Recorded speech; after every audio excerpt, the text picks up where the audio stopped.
ನಾವು ಯಾವಾಗಲೂ ಸ್ಟ್ರೆಸ್ ಇರಬೇಕಾದ್ರೆ ಊಟ ಮಾಡಬಾರ್ದು. ಟೆನ್ಷನ್ ಅಥವಾ ಸ್ಟ್ರೆಸ್ ಅಂತ ಹೇಳಿದ ತಕ್ಷಣ, ಟೆನ್ಷನ್ ಅಂದರೆ ಫಾರ್ ಅ ಮೂಮೆಂಟ್ ಟೆನ್ಷನ್ ಮಾಡ್ಕೋತೀವಿ. ಸ್ಟ್ರೆಸ್ ಅಂದ ತಕ್ಷಣ ಅದು ಪದೇ ಪದೇ ಅದನ್ನೇ ನೆನೆಸ್ಕೊಂಡು ಯೋಚನೆ ಮಾಡೋಂಥದ್ದು, ದಟ್ ಇಸ್ ಸ್ಟ್ರೆಸ್ ಅಲ್ವಾ. ಹಾಗೆ ಆಮೇಲೆ ಬೇಜಾರು ಪಟ್ಕೊಳ್ಳೋದು, ಸ್ಯಾಡ್ನೆಸ್ಸು, ನಂಗೆ ಯಾರೂ ಇಲ್ಲ ಆ ಫೀಲಿಂಗು. ಆಮೇಲೆ ಕೋಪದಲ್ಲಿ ಅಂಥ ಟೈಮಲ್ಲಿ ಊಟ ಮಾಡಬಾರ್ದು. ಆ ಟೈಮಲ್ಲಿ ನಾವು ಊಟ ಮಾಡಿದಾಗ ಏನಾಗುತ್ತೆ, ಅದು ಹೊಟ್ಟೆಗೆ ಹೋದ ತಕ್ಷಣ ಅದು ಬೇರೆ ಥರ ರಿಯಾಕ್ಟ್ ಆಗ್ತದೆ. ನಮ್ಮ ಬಾಡಿನಲ್ಲೇ ನಮ್ಮದು ವೈಟ್ ಬ್ಲಡ್ ಕಾರ್ಪಸಲ್ಸ್ಗೆ ಗೊತ್ತಾಗಲ್ಲ, ಇದ್ಯಾವುದೋ ಆ್ಯಂಟಿಬಾಡಿ ಅಂತ ಹೇಳ್ಬಿಟ್ಟು ಅದನ್ನೇ ಸ್ವಾಹ ಮಾಡೋಕ್ಕೆ ಬಂದ್ಬಿಡುತ್ತೆ. So that's very dangerous. ಈಗ ಆಗ್ತಿರೋದೇ ಅದು. 10 ಜನರಲ್ಲಿ 7 ಜನ ಆಟೋ ಇಮ್ಯೂನ್ ಡಿಸೀಸ್ ಆ ಥರ ಆಗ್ತಾ ಇದೆ. ಬಿಕಾಸ್ ನಾವು ಸ್ಟ್ರೆಸ್ನಲ್ಲಿ ಇವೆಲ್ಲ ಮಾಡ್ತಿದ್ದೀವಿ. ಸೊ ಎಲ್ಲದೂ ಕಾಂಪಿಟೇಷನ್ ಅಂತ ಹೋಗೋದು, ಪ್ರತಿಯೊಂದರಲ್ಲೂ ಅಷ್ಟೇ. ಮಕ್ಳಿಗಂತೂ ಎಷ್ಟು ಸ್ಟ್ರೆಸ್ಸು ಪಾಪ. ಆ ಬ್ಯಾಗ್ ಹೊತ್ಕೊಂಡು ಹೋಗೋದು, ಆ ಓದಿಸ್ಲಿಕ್ಕೆ ಅಷ್ಟು ಅವಶ್ಯಕತೆ ಇಲ್ಲ, ಅದೆಲ್ಲ ಬೇಕಾಗಿಲ್ಲ. ಈಗ ನಾವೆಲ್ಲ ಆಡ್ತಾನೆ ಕಲ್ತ್ವಿ. ಆದ್ರೆ ಈಗ ವ್ಯವಸ್ಥೆ ಬದಲಾಗಿದೆ, ಹಾಗಾಗಿ ಅವ್ರು ಮಾಡ್ಲೇಬೇಕಾಗ್ತದೆ. ಎಲ್ಲರೂ ಮಾಡುವಾಗ ಒಬ್ಬ ಮಗುವನ್ನ ಹಾಗೆ ಕಳಿಸ್ಲಿಕ್ಕೆ ಆಗುದಿಲ್ಲ ನಾವು. ಹೌದು, ಹಾಗಾಗಿ ಅದು ಅನಿವಾರ್ಯ. ಟೋಟಲ್ ಸಿಸ್ಟಮೇ ಬದಲಾವಣೆ ಆಗ್ಬೇಕು. ಅದಕ್ಕೆ ನಾವು ಗವರ್ಮೆಂಟ್ ಅಲ್ಲಿ ಅಷ್ಟು ಕೇಳ್ತಾ ಇರೋದು. ಬೇಡ ನಮ್ಗೆ ಈ ತರದ್ದು ಎಜುಕೇಶನ್, ಇದು ಎಜುಕೇಶನ್ನೇ ಅಲ್ಲ ನಮ್ದು. ಯಾರ್ಯಾರು ಯಾವ್ದಕ್ಕೆ ಹುಟ್ಟಿದ್ದಾರೆ ಅಂತ ಅವ್ರ ಡೇಟ್ ಆಫ್ ಬರ್ತ್ ಹೇಳ್ಬಿಡುತ್ತೆ. ಓಕೆ, ಅದರಲ್ಲೇ ಅವ್ರಿಗೆ ಇಂಟ್ರೆಸ್ಟ್ ಇರುತ್ತೆ. ನೀವೇನಾದ್ರೂ ಅದ್ರಲ್ಲಿ ಬೆಳೆಸಿದ್ರೆ ಮಕ್ಕಳನ್ನ ಅದ್ಭುತವಾಗಿ ಬೆಳಿತಾರ ಅವರು. ಹೌದು, ಸಂಖ್ಯಾಶಾಸ್ತ್ರ ಅಂದ್ರೆ ನ್ಯೂಮರಾಲಜಿಯಲ್ಲಿ ಕೂಡ ಸ್ವಲ್ಪ ಕೆಲಸ ಮಾಡಿದವರು. Everything is linked. ಟೋಟಲ್ ನೀವು ವಾಸ್ತು ತಗೊಳ್ಳಿ, ಸಂಖ್ಯಾಶಾಸ್ತ್ರ ತಗೊಳ್ಳಿ, ಅಕ್ಯುಪ್ರೆಷರ್ ತಗೊಳ್ಳಿ, ಕಲರ್ ಥೆರಪಿ, ಎವ್ರಿಥಿಂಗ್ ಇಸ್ ಪಂಚಭೂತಗಳಿಂದನೇ ಎಲ್ಲ ಆಗಿರೋದು. ಇವನ್ ವಾಸ್ತುನಲ್ಲಿ ನೋಡ್ಬೇಕಾದ್ರೂ ಅಷ್ಟೇ, ನಾವು ಜಲ ಎಲ್ಲಿರ್ಬೇಕು, ಬೆಂಕಿ ಎಲ್ಲಿರ್ಬೇಕು, ಇವೆಲ್ಲ ನೋಡ್ತೀವಿ. ಅದೇ ತರ ಬೆಂಕಿ ಅಂತಂದ್ರೆ ಪಿತ್ತದ ಮನುಷ್ಯ ಹೋಗಿ ಬೆಂಕಿ ಜಾಗದಲ್ಲಿ ಮಲ್ಕೊಂಡ್ರೆ ಇನ್ನೂ ಹುರಿದೋಗ್ಬಿಡುತ್ತೆ, ಬಾಡಿ ಎಲ್ಲ ಏನೇನೋ ಆಗೋಗ್ಬಿಡುತ್ತೆ. ಅದೇ ಕಫದ ಮನುಷ್ಯ ಹೋಗ್ಬಿಟ್ಟು ನೀರಿನ ಜಾಗದಲ್ಲಿ ಮಲ್ಕೊಂಡ್ರೆ ಎಕ್ಸ್ಟ್ರಾ ನೀರಾಗ್ಬಿಟ್ಟು ಅವ್ರಿಗೆ ಇನ್ನೊಂಥರ ಡಿಸೀಸ್ ಬರುತ್ತೆ. ಇದು ವಾಸ್ತು ಕನೆಕ್ಟೆಡ್. ಸೊ ಎಲ್ಲಿ ನೀವು ಡೇಟ್ ಆಫ್ ಬರ್ತ್ ನೋಡಿದ್ರೂ ಗೊತ್ತಾಗ್ಬಿಡುತ್ತೆ ಇವರು ಏನು ಅಂತ. ನಂಬರ್ 2ನಲ್ಲಿ ಹುಟ್ಟಿದ್ದಾರೆ ಅಂದ್ರೆ ಇದು ಜಲರಾಶಿ ಅಂತ, ಮೂನು ಅಲ್ಲೇ ಕಾಣ್ತಿದೆ. 2 2 2 3 4 ಸತಿ ಬಂದ್ರೆ ಕಂಪ್ಲೀಟ್ ನೀರಲ್ಲೇ ಮುಳುಗಿದ್ದಾರೆ ಅವರು. ನೀರದೇ ಸಮಸ್ಯೆ ಅವರಿಗೆ ಬಾಡಿನಲ್ಲಿ. ಅಂದ್ರೆ 2 2 2 ಅಂದ್ರೆ ಅಂದರೆ 2ನೇ ತಾರೀಕು ಹುಟ್ಟಿರ್ತಾರೆ, 2ನೇ ತಿಂಗಳು ಹುಟ್ಟಿರ್ತಾರೆ. ಪುನಃ ಅವ್ರ ಇಯರ್ನಲ್ಲೂ ಎಲ್ಲೋ 2 ಅಂತ ಬರುತ್ತೆ. ಅಂದರೆ 72 ಅಂದರೆ 2 ಅಲ್ಲಿ ಬರ್ತದೆ. ಅವಾಗ ಎಷ್ಟು 2 ಆಯಿತು, 3 4 2 ಬಂದರೆ ಸೊ ಕಂಪ್ಲೀಟಾಗಿ ಅವರು ಜಲಕ್ಕೆ ಸಂಬಂಧಪಟ್ಟದ ಸಮಸ್ಯೆಗಳನ್ನು ಅಂಥವರು ಸ್ವಲ್ಪ ಹೀಟ್ ಜಾಗದಲ್ಲಿ ಹೋಗಿ ಮಲಗಿದ್ರೆ, ಪಿತ್ತ ಜಾಗದಲ್ಲಿ ಮಲಗಿದ್ರೆ ಸ್ವಲ್ಪ ಸೇಫ್ ಅನಿಸುತ್ತೆ ಅವರಿಗೆ. ಹಾಗೆ ವಾಸ್ತುನಲ್ಲೂ ಕೂಡ ಈ ಒಂದು ಕನೆಕ್ಷನ್ಸ್ ಇದೆ. ಮತ್ತು ಪ್ರತಿಯೊಂದು ಸಹ ಇವನ್ ಪಂಚಭೂತಗಳು ಎಲ್ಲದರಲ್ಲೂ ಇದೆ ಅನ್ನೋದಕ್ಕೆ ನಾನಂದರೆ ಎಲ್ಲ ಕಲ್ತ್ಕೊಳ್ತಾ ಬರುವಾಗ ನನಗೆ ಆಶ್ಚರ್ಯ ಆಗಿದೆ. ಆಮೇಲೆ ಅಯ್ಯೋ ದೇವ್ರೆ, ನಾನು ಇಷ್ಟೆಲ್ಲ ಕಲ್ತು ಬಂದೆ, ಲಾಸ್ಟಿಗೆ ನೋಡಿದ್ರೆ ಅದು ವಿಷಯನೇ ಪಂಚಭೂತದ್ದು. ಸರಿ, ಮತ್ತೊಂದು ಕರೆ ಇದೆ. ಹಲೋ ಸರ್, ನಮಸ್ತೆ ಸರ್. ಮೊದಲೆಲ್ಲ ನಾವು ಸಣ್ಣದಿರುವಾಗ ನಮ್ಮನ್ನು ಸಾಕಿ ಬೆಳೆಸುವಾಗ ಕೂಗುವಾಗ ಗ್ರೈಪ್ ವಾಟರ್ ಕೊಡ್ತಿದ್ರು. ಈಗ ಮೊಬೈಲ್ ಕೈಯಲ್ಲಿ ಕೊಡ್ತಾರೆ. ಈಗಿನ ಮಕ್ಕಳಿಗೆ ಮೊಬೈಲ್ ಕೊಡ್ತಾರೆ ಕೂಗಿದ ಕೂಡಲೇ. ಸರಿ ಸರಿ. ಅಲ್ಲ, ಅದು ಓಮ ಸತ್ವ. ಇನ್ನೊಂದು ಎಂತ ಗೊತ್ತಾಯ್ತು ಸರ್, ನನ್ನ ಯಾವಾಗಲೂ ನೋಡಿದ್ರೆ ಹಿಟ್ ಬಾಡಿ, ಮಳೆಗಾಲ ಆಗ್ಲಿ ಬೇಸಿಗೆಕಾಲ ಆಗ್ಲಿ, ಇದಕ್ಕೆಂತ ಮದ್ದು? ಹೀಟ್ ಬಾಡಿ ಅವ್ರು ಸ್ವಲ್ಪ ಯಾವಾಗಲೂ ತಂಪಾಗೆ ತಗೊಳ್ಬೇಕು. ನಿಂಬೆ ಜ್ಯೂಸ್ ಕುಡಿಬಾರ್ದು, ಆಮೇಲೆ ದಾಳಿಂಬೆ ಜ್ಯೂಸ್ ಕುಡಿಬಾರ್ದು. ಅವೆಲ್ಲ ಸ್ವಲ್ಪ ಹೀಟ್ ಮಾಡ್ತದೆ. ಹೀಟ್ ಆದ ಕೂಡಲೇ ರಕ್ತ ಎಲ್ಲ ಬಾಡಿನಲ್ಲಿ ಕಡಿಮೆ ಆಗೋಕ್ಕೆ ಶುರು ಆಗುತ್ತೆ, ಕೋಪ ಜಾಸ್ತಿ ಬರ್ತಾ ಇರುತ್ತೆ. ಅದನ್ನು ಅವಾಯ್ಡ್ ಮಾಡಬೇಕು ಅಂದರೆ ಸ್ವಲ್ಪ ತಂಪು ಮಾಡ್ಕೊಳ್ಬೇಕು, ಸ್ವಲ್ಪ ಮೆಡಿಟೇಷನ್ ಮಾಡಬೇಕು, ಮೈಂಡ್ ರಿಲ್ಯಾಕ್ಸ್ ಮಾಡ್ಕೋಬೇಕು, ಟೆನ್ಷನ್ ಮಾಡ್ಕೊಳ್ಬಾರ್ದು. ನಿಮ್ಮ ಕ್ಲಿನಿಕ್ ಎಲ್ಲಿ ಅಂತ ಒಂದು ನಂಬರ್ ಹಾಕಿಬಿಡಿ. ಅಶೋಕ್ ನಗರಲ್ಲಿ ಯುವಕ ಸಂಘ ಪಕ್ಕದಲ್ಲಿದೆ. ಅದೇ ರೀತಿ ತಾವು ಆಗಲೇ ಒಂದು ಪ್ರಸ್ತಾವ ಬಂತು, ಜನ್ಮಾಂತರ ರಹಸ್ಯಗಳನ್ನು ಶೋಧಿಸುವಂಥ ಪ್ರಯತ್ನಗಳು ಮಾಡಿದರೆ ಅದು ಈಗಲೂ ಇದೆಯಾ? ಅದು ಯಾವ ರೀತಿಯಾದಂಥ ಅದರಲ್ಲಿ ಪರಿಣಾಮಗಳು ಸಿಕ್ಕಿದೆ? ಇದೆ. ನಾನು ಆಲ್ಮೋಸ್ಟ್ 45 ಕೇಸ್ಗಳಿಗಿಂತ ಹೆಚ್ಚು ಕೇಸಸ್ ಮಾಡಿದ್ದೀನಿ ಜನ್ಮಾಂತರದ್ದು. ಸೊ ಇವಾಗ ಏನು ಹೇಳ್ತಿದೆ ಅಂತ ಹೇಳಿದ್ರೆ, ನನಗಿನ್ನ ಒಬ್ರು ಸೀನಿಯರ್ಸ್ ಇದ್ದಾರೆ, ಬಬ್ಬುಲ್ ಅಂತ ಹೇಳ್ಬಿಟ್ಟು ಇಂಡಿಯಾದಲ್ಲಿ. ಅವರು ಕೂಡ ಪಾಸ್ಟ್ ಲೈಫ್ ರಿಗ್ರೆಷನ್ ಮಾಡ್ತಾ ಇರೋದು. ಈಗ ನೋಡಿದ್ರೆ ನಾವು ಆತ್ಮಗಳು ಎಲ್ಲಿ ಹೋಗ್ತಿದೆ ಏನು ಅಂತ ಜರ್ನಿ ನೋಡುವಾಗ ಎಲ್ಲ ಮರಗಳು ಗಿಡಗಳಲ್ಲಿ ಇದ್ದಾರೆ. ಇನ್ಮೇಲೆ ಆಗೋದೆಲ್ಲ ಜನನ ಅಲ್ಲಿಂದಾನೆ, ಜಸ್ಟ್ ಫ್ರಮ್ ಟ್ರೀ. ಯಾರೂ ಮೇಲೆ ಹೋಗೋ ಇದೇ ಮಾಡ್ತಾ ಇಲ್ಲ. ಬಿಕಾಸ್ ಮೆಡಿಟೇಷನ್ ಕಲಿಬೇಕು, ಅದಕ್ಕೊಂದು ಸಾಧನೆ. ಅದು ಮೇಲೆ ಹೋಗಬೇಕು ಅಂದರೆ ಕಂಪ್ಲೀಟು ಒಂದು ಅದಕ್ಕೋಸ್ಕರನೇ ಹಿರಿಯರು ಹೇಳೋರು ದೇವರ ನಾಮವನ್ನು ಜಪಿಸಿ ಈ ಥರ ಮಾಡಿ ಆ ಥರ ಮಾಡಿ ಅಂತ. ಒಂದು 50 ವರ್ಷದ ನಂತರ ನಮಗೊಂದು ಎಜುಕೇಷನ್ನೇ ಇತ್ತು ಅದಕ್ಕೆ ಅಂತ. ಆ ಎಜುಕೇಷನ್ ಇವತ್ತು ಯಾರಿಗೂ ಸಿಗ್ತಾ ಇಲ್ಲ. ಹಾಗಾಗಿ ಮೇಲೆ ಹೋಗೋ ಅವಶ್ಯಕತೆನೇ ಇಲ್ಲ. ಈಗ ನೋಡಿದ್ರೆ ಪೋರ್ಟಲ್ ಇದೇ ಆಗೋಗ್ಬಿಟ್ಟಿದೆ, ಮರ ಗಿಡನೇ. ಸೊ ಜನನ ಅಲ್ಲಿಂದನೇ ಆಗ್ತಿದೆ. ಸತ್ತ ಮೇಲೆ ಅಲ್ಲೇ ಹೋಗೋದು, ಅಲ್ಲೇ ಕೂತ್ಕೊಳ್ಳೋದು, ಅಲ್ಲಿಂದ ಯಾರ ಬಾಡಿ ಬೇಕಾದ್ರೆ ಎಂಟರ್ ಆಗ್ತಾರೆ, ಏನೇನು ಬೇಕಾದ್ರೂ ನಡೀತಿರುತ್ತೆ.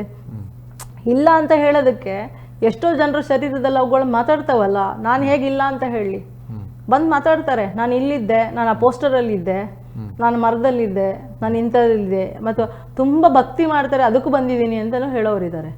ದೇವರ ಹತ್ರ ಬರಲ್ಲ ಅಂತ ಹೇಳ್ತಾರಲ್ವಾ, ಅದು ಸುಮ್ಮನೆ. ಅದು ಯಾರೋ ತುಂಬ ಭಕ್ತಿ ಮಾಡಿದ್ರೆ, ಕೆಲವು ಭಕ್ತಿ ಮಾಡೋಂಥ ಆತ್ಮಗಳಿದ್ರೆ ಅವುಗಳು ಬಂದು ಅಲ್ಲೇ ಸೇರ್ಕೊಳ್ತಾರೆ, ನಾನು ಇಲ್ಲೇ ಇರ್ತೀನಿ, ನನಗೆ ಇದು ಒಳ್ಳೇದಾಗ್ತದೆ ಅಂತ. ಸೊ ಇದು ಯಾವುದು ನಮ್ಗೆ ಇರಬಾರ್ದು ಅಂದರೆ, ನನ್ನ ಆತ್ಮ ನನ್ನ ಶರೀರದಲ್ಲಿ ಬಿಟ್ಟು ಬೇರೆ ಯಾವುದೂ ಇರಬಾರ್ದು ಅಂತ ದೇವರಲ್ಲಿ ನಿತ್ಯ ಪ್ರಾರ್ಥನೆ ಮಾಡಬೇಕು.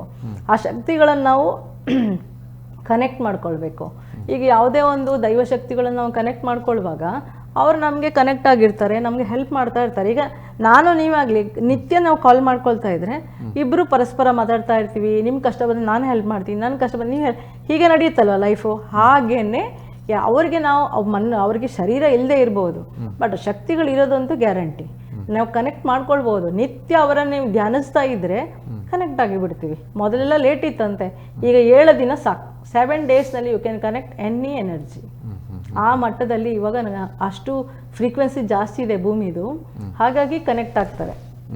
ಸೊ ಇದರಲ್ಲಿ ನಾವು ನಿಮಗೆ ಸ್ವಂತ ಅನುಭವಗಳು ಆಗ್ತಾ ಬರುತ್ತೆ. ಅವಾಗ ನಾನು ಹೇಳೋ ಅವಶ್ಯಕತೆ ಇರೋದಿಲ್ಲ. ಬಟ್ ನನ್ನ ಕೇಸಸ್ನಲ್ಲಿ ಎಂಥದ್ದು ನನಗೆ ನೆನೆಸ್ಲಿಕ್ಕೆ ಸಾಧ್ಯ ಇಲ್ಲ ಈಗೆಲ್ಲ ಉಂಟಾ ಅನ್ನೋದು. ಅಷ್ಟು ಕೇಸಸ್ಸು ನೋಡಿಬಿಟ್ಟೆ. ಸೊ ಕೆಲವರು ನಮ್ಮ ಗ್ರಂಥಗಳಲ್ಲಿ ಬರೆದಿದೆ, ಮರ ಆಗಿದ್ರು, ಗಿಡ ಆಗಿದ್ರು, ಪಕ್ಷಿ ಆಗಿದ್ರು, ಪ್ರಾಣಿ ಆಗಿದ್ರು, ಹಾವಾಗಿದ್ರು ಅಂತ. ಆ ಎಲ್ಲ ಜನ್ಮಗಳು ಕೆಲವ್ರದ್ದೆಲ್ಲ ನೋಡಿ ಆಗಿದೆ. ಸೊ ಆ ಥರನೂ ಇದೆ ಅನ್ನೋದನ್ನ ಪ್ರೂವ್ ಮಾಡಿಬಿಡ್ತು. ಈಗ ಮತ್ತೆ ನಾವು ಈ ಬಣ್ಣದ ಚಿಕಿತ್ಸೆಗೆ ಬರೋದಾದ್ರೆ, ಬಣ್ಣ ಅಂದ್ರೆ ಬಣ್ಣಗಳನ್ನು ಹಾಕೋದು ಮಾತ್ರ ಅಲ್ಲಿ ಮುಖ್ಯ ಆಗ್ತದೆ, ಅಥವಾ ನಾವು ಧರಿಸುವಂತ ಬಟ್ಟೆಗಳು ಅದು ಕೂಡ ಕೆಲಸ ಮಾಡ್ತವೆ? ಧರಿಸುವ ಬಟ್ಟೆಗಳು ತುಂಬಾ ಕೆಲಸ ಮಾಡ್ತವೆ. ಸೊ ಬಿಳಿ ಬಟ್ಟೆ ಹಾಕೊಂಡವ್ರಿಗೆ 7 ಕಲರ್ಸ್ ಯಾವಾಗ್ಲೂ ಸಿಗ್ತಾ ಇರ್ತದೆ. ಅದಕ್ಕೋಸ್ಕರ ಕೆಲವರು ಬಿಳಿನೇ ಆಫ್ ಮಾಡ್ತಾರೆ, ನಮ್ಮ ರಾಜಕಾರಣಿಗಳು. ಅವ್ರಿಗೇನು ಅನ್ಸೋದಿಲ್ಲ, ಬಿಕಾಸ್ ಎಲ್ಲ ಎನರ್ಜಿ ಇದಾಗ್ತಾ ಇರುತ್ತಲ್ವಾ. ಹಾಗೆ ಯಾರು ಏನು ಹೇಳಿದ್ರು ಏನು ಅನ್ಸೋದಿಲ್ಲ ಮನಸ್ಸಿಗೆ. ಆ ತಗೊಳ್ಳೋದು ಮನ್ಸಿಗೆ ತಗೊಳ್ಳೋದು ಇಲ್ಲ. Because the white is like that, ಅಂದ್ರೆ ಎಲ್ಲ ಬಣ್ಣಗಳು ಸೇರಿರುವಾಗ ಒಂದು ಬಲಿಷ್ಠವಾಗಿರ್ತದೆ ಅಂತ ಹೇಳ್ತಾರಲ್ವಾ. ದಟ್ ಇಸ್ ವೈ ಅವರು ಒಂದು ಬಲಿಷ್ಠ ಆಗ್ಬೇಕು ಅನ್ನೋದ್ರಿಂದನೇ ಬಿಳಿ ಡ್ರೆಸ್ಗಳನ್ನು ಹಾಕ್ತಾರೆ. ಇಟ್ಸ್ ಗುಡ್ ಬಿಳಿ ಹಾಕೋದು. ಅದ್ ಬಿಟ್ರೆ ನಾವು ಸೋಮವಾರದೊತ್ತು ಚಂದ್ರನ ದಿನ ಅಂತ ಹೇಳಿ ಬಿಳಿ ಹಾಕ್ತಿವಿ, ಮಂಗಳವಾರ ಮಂಗಳ ಗ್ರಹದ ದಿನ ಅಂತ ಹೇಳಿ ಕೆಂಪು ಹಾಕ್ತಿವಿ. ಸೊ ಆ ದಿನ ಆ ಎನರ್ಜಿ ಜಾಸ್ತಿ ಬರುತ್ತೆ. ಸೊ ಒಂದ್ ವೇಳೆ ಯಾರಾದ್ರು ವೀಕ್ ಇದ್ದಾರೆ ಅಂತ ಹೇಳಿದ್ರೆ, ತುಂಬಾ ಹೆದರ್ತಾ ಇರ್ತಾರೆ ಅನ್ನೋರು ಕೆಂಪು ನೂಲ್ ಕಟ್ಲಿಕ್ಕೆ ಹೇಳ್ತಾರೆ. ಬಿಕಾಸ್ ಆ ರೆಡ್ ಕಲರ್ ಬಂದ ತಕ್ಷಣ ಅವರು ಸ್ವಲ್ಪ ಅಲರ್ಟ್ ಆಗ್ತಾರೆ, ಸ್ವಲ್ಪ ಸ್ಟ್ರಾಂಗ್ ಆಗ್ತಾರೆ, ಅಂದರೆ ಕಾನ್ಫಿಡೆನ್ಸ್ ಬೆಳೀತದೆ ಅವ್ರಿಗೆ. ಹಾಗೆ ನಂಬರ್ 9 ಯೂಸ್ ಮಾಡ್ತಾರೆ ಕೆಲವರು. ಮತ್ತು ರೆಡ್ ಕಲರ್ಸ್ನ ರೆಗ್ಯುಲರ್ ಆಗಿ ಯೂಸ್ ಮಾಡೋಂಥದ್ದು ಸ್ವಲ್ಪ ಅವ್ರ ಕಾನ್ಫಿಡೆನ್ಸ್ನ ಹೆಚ್ಚಿಸ್ತದೆ. ಹಾಗೆ ಬುಧವಾರ ಬರುವಾಗ ಗ್ರೀನ್ ಕಲರ್ ಹಾಕೋಂಥದ್ದು, ಬುಧ ಗ್ರಹದ ಅನುಗ್ರಹ ಸಿಗ್ತದೆ. ಅಂದ್ರೆ ಇಲ್ಲಿ ಕೂಡ ಗ್ರಹಕ್ಕೆ ಅದು ಪೂರಕವಾಗಿ ಆ ಬಣ್ಣಗಳನ್ನು. ಈಗ ಮತ್ತೊಂದು ಒಂದು ಕುತೂಹಲಕಾರಿ ಪ್ರಶ್ನೆ ಅಂದ್ರೆ ನನ್ಗನ್ನಿಸೋದು, ಈಗ ಜ್ಯೋತಿಷ್ಯದಲ್ಲಿ ಎಲ್ಲಾ ಗ್ರಹಗಳು ಪರಸ್ಪರ ಸ್ನೇಹದಿಂದ ಇರ್ಬೇಕಂತ ಇಲ್ಲ, ವಿರೋಧ ಗ್ರಹಗಳು ಇರ್ತದೆ, ಅದು ಸ್ಥಾನದಲ್ಲಿರುವಂತ ಆಧಾರದ ಮೇಲೆ ಹೇಳುವುದಾದ್ರೆ. ಹಾಗಾಗಿ ನೀವು ಸಾಮಾನ್ಯವಾಗಿ ಸೋಮವಾರ ಅಂದ್ರೆ ಬಿಳಿ ಬಟ್ಟೆ ಅಂದ್ರೆ ಚಂದ್ರನ ಇದು ಮಾಡಿದ್ರೆ, ಅಲ್ಲಿ ಚಂದ್ರನಿಗೆ ಆಗದಿರುವಂತ ಗ್ರಹಗಳು ಇರಬಹುದು, ಚಂದ್ರನ ಆಗದಿರುವಂತ ಗ್ರಹ, ಹಾಗಾಗಿ ಸಮಸ್ಯೆ ಆಗುದಿಲ್ಲ. ಬಟ್ ಆ ದಿನ ಅವನದೇ ವೈಬ್ರೇಷನ್ಸ್ ಜಾಸ್ತಿ ಇರೋ ಕಾರಣ ಅವನ ವೈಬ್ರೇಷನ್ಸ್ ತಗೊಳ್ಬಹುದು. ಈಗ 9 ಗ್ರಹ ಇದೆ, 9 ಗ್ರಹನೂ ಮನುಷ್ಯನ ಜೀವನದಲ್ಲಿ ಬೇಕೇ ಬೇಕು.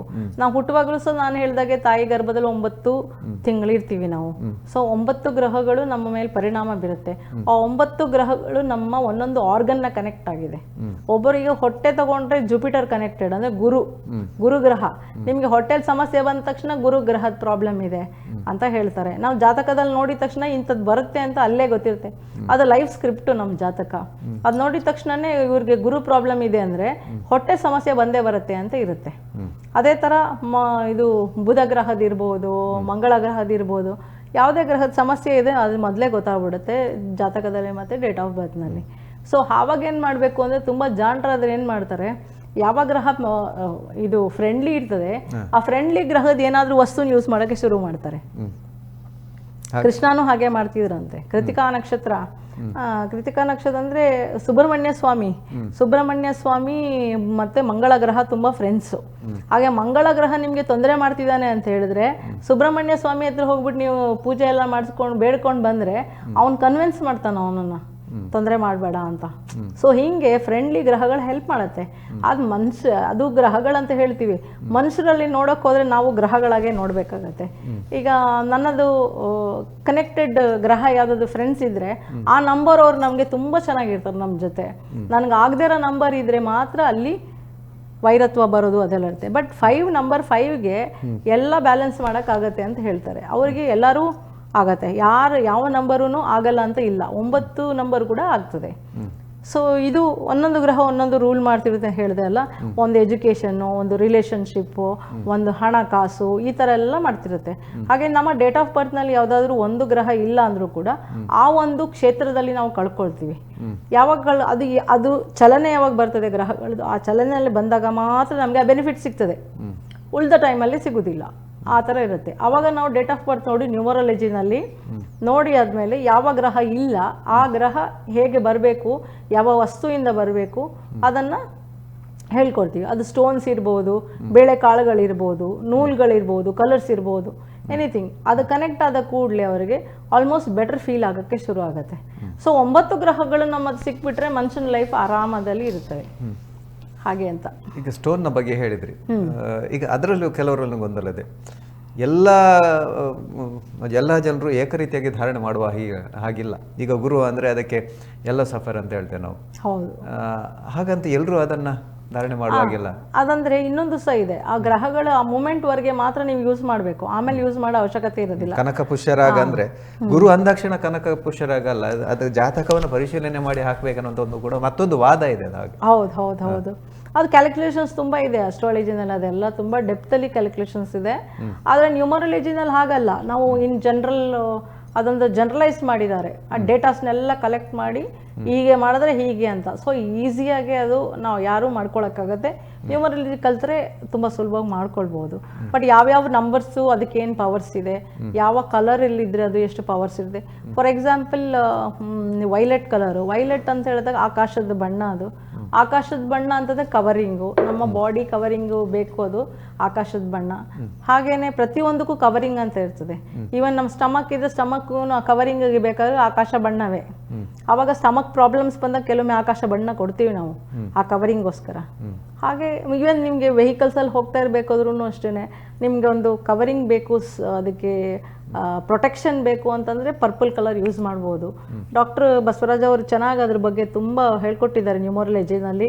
ಸೊ ಪರ್ಪಲ್ 1 ನಂಬರ್ ನೀವು ಗಾಡಿನಲ್ಲಿ ನಿಮ್ಮ ಗಾಡೀಲಿ ಇಟ್ಕೊಂಡಿದ್ರೆ ಅದು ಸೇಫ್ಟಿಯನ್ನು ಕ್ರಿಯೇಟ್ ಮಾಡ್ತದೆ, ಯಾವುದೇ ಪ್ರಾಬ್ಲಮ್ಸ್ ಆಗಲ್ಲ ಅಂತ. ಹಂಗೆ ಸೂಪರ್ ತುಂಬ ನಂಬರ್ಸ್ಗಳನ್ನು ಬೇರೆ ಬೇರೆ ಥರದಲ್ಲಿ ವರ್ಕ್ ಮಾಡಲಿಕ್ಕೆ ಸಾಧ್ಯ ಇದೆ. ಹಣಕಾಸು ವಿಷಯದಲ್ಲಿ ಇರ್ಬೋದು. ನಂಬರ್ 6 ಮನಿಗೆ ಅಂತ ಇರ್ತದೆ, ಹಣಕ್ಕೋಸ್ಕರ ನಂಬರ್ 6 ಆರೆಂಜ್ ಕಲರ್ನಲ್ಲಿ ಯೂಸ್ ಮಾಡೋಂಥದ್ದು. ಸೊ ಅದು ಶುಕ್ರ 6. ಹೇಳಿದ್ರಿ ಅಂದ್ರೆ ವೈಲೆಟ್ ಕಲರ್ ಗಾಡಿಗೆ ರಕ್ಷಣೆ ಕೊಡುವಂತ, ಆದ್ರೆ ಎಲ್ರಿಗೂ ಅದು ಅನ್ವಯ ಆಗ್ತದೆ? ಎಸ್, ಅದೆಲ್ಲರಿಗೂ ಆಗ್ತದೆ. ಆಕಾಶ ಬಣ್ಣ ಫಾರ್ ಪ್ರೊಟೆಕ್ಷನ್ ಎಲ್ಲರಿಗೂ ಅನ್ವಯ ಆಗ್ತದೆ. ಅದು ಕನೆಕ್ಟಿಂಗ್ ಪೀಪಲ್. ನಾನು ಆ್ಯಕ್ಚುಲಿ 1 ನಂಬರ್ ಡಾಕ್ಟರ್ ಬಸವರಾಜ್ ಅವರು ಹೇಳ್ತಾ ಇದ್ದದ್ದು ಕೇಳಿದೆ. ಆಗ ನಾನೇನು ಮಾಡಿದೆ, 1 ನಂಬರ್ ನೋಡೋಣ ಏನಾಗುತ್ತೆ ಅಂತ ಹೇಳಿ ನನ್ನ ಮೊಬೈಲ್ನಲ್ಲಿ ಸೇವ್ ಮಾಡಿಕೊಂಡೆ. ಸೇವ್ ಮಾಡಿಕೊಂಡು 1 ವೀಕಲ್ಲೇ ನಾನು ನಿಮ್ಮ ಸ್ಟುಡಿಯೋಗೆ ಬರಬೇಕಾಯ್ತು. ಇಲ್ಲಿ ನಮ್ಮದೊಂದು ಎಪಿಸೋಡ್ ಇದ್ರದ್ದು ನಡೆದಾಗ ಆಲ್ಮೋಸ್ಟ್ ಅದು 4 ಮಿಲಿಯನ್ ವ್ಯೂಸ್ ಹೊಟ್ಟೋಯ್ತು. ಅವಾಗ ಅಂದ್ಕೊಂಡೆ ನಾನು, 1 ನಂಬರ್ ಸರ್ ಹೇಳ್ತಾ ಇದ್ರು ಅದು ಕನೆಕ್ಟಿವಿಟಿ ಅದು ಫುಲ್ಲು ಸ್ಪ್ರೆಡ್ ಆಗ್ತದೆ ಅಂತ ಹೇಳಿ. So it happen to me like that. ನಾನು ಅದು ನಂಬಲೇಬೇಕಾದಂಥ ವಿಚಾರ ಅಲ್ವಾ. ಹಾಗೆ ಬಟ್ ಅದು ಎವ್ರಿ ಟೈಮ್ ನಾವು ಕೆಲವೊಮ್ಮೆ ಚೇಂಜ್ ಮಾಡ್ತಾ ಇರ್ತೀವಿ ಬೇರೆ ಬೇರೆ ಕಾರಣಕ್ಕೋಸ್ಕರ. ನಮ್ಮ ಸ್ಪೀಡ್ ಅಪ್ ತುಂಬ ಸ್ಲೋ ಆಗೋಗ್ಬಿಡ್ತೀವಿ. ಅವಾಗ ನಾವು ಸ್ಪೀಡ್ ಮಾಡ್ಕೊಳ್ಳೋಕ್ಕೆ ಒಂದು ಕಲರು ನಂಬರ್ 7 ರೆಡ್ಡಲ್ಲಿ ಹಾಕೊಂಡು ತಕ್ಕ ಸ್ಪೀಡ್ ಅಪ್ ಆಗ್ತದೆ ವರ್ಕು. 1 ನಿಮಿಷ ಕೂತ್ಕೊಳ್ಳಲ್ಲ, ಪಟ ಎಲ್ಲ ಮುಗಿಸ್ಲಿಕ್ಕಾಗತ್ತೆ. ಆ ಥರದ್ದೆಲ್ಲ ತುಂಬ ಇದೆ. ಸರಿ, ಅದು ಕೋರ್ಸ್ ಮಾಡಿದರೆ ನಿಮ್ಗೆ ಅದನ್ನೆಲ್ಲ ಚೆನ್ನಾಗಿ ಗೊತ್ತಾಗುತ್ತೆ. So please don't miss. ಎಲ್ಲರೂ ಅಷ್ಟೇ ಆ ಕೋರ್ಸ್ಗಳನ್ನು ಮಾಡ್ಕೊಳ್ಳಿ. ಅಟ್ಲೀಸ್ಟ್ ಮನೇಲಿ ಒಬ್ಬರು ಒಂದು ಹೀಲರ್ ಇರಲಿ. ಸರಿ, ಕಾರ್ಯಕ್ರಮದಲ್ಲಿ ಸಾಕಷ್ಟು ಮಾಹಿತಿಗಳನ್ನು ನೀಡಿದಿರಿ. ಖಂಡಿತವಾಗಿ ಒಂದಷ್ಟು ಜನರ ಹತ್ರ ಉಪಯೋಗ ಪಡ್ಕೊಳ್ಬೋದು ಅಂತ ನಿರೀಕ್ಷೆಯೊಂದಿಗೆ ಅವರೆಲ್ಲರ ಪರವಾಗಿ ನಿಮಗೆ ಅನಂತ ಕೃತಜ್ಞತೆಗಳನ್ನು ಸಮರ್ಪಿಸುತ್ತಾ ಇಂದಿನ ಈ ಕಾರ್ಯಕ್ರಮದಿಂದ ವಿರಮಿಸಿದ್ದೇವೆ. ಎಲ್ಲರಿಗೂ ನಮಸ್ಕಾರ.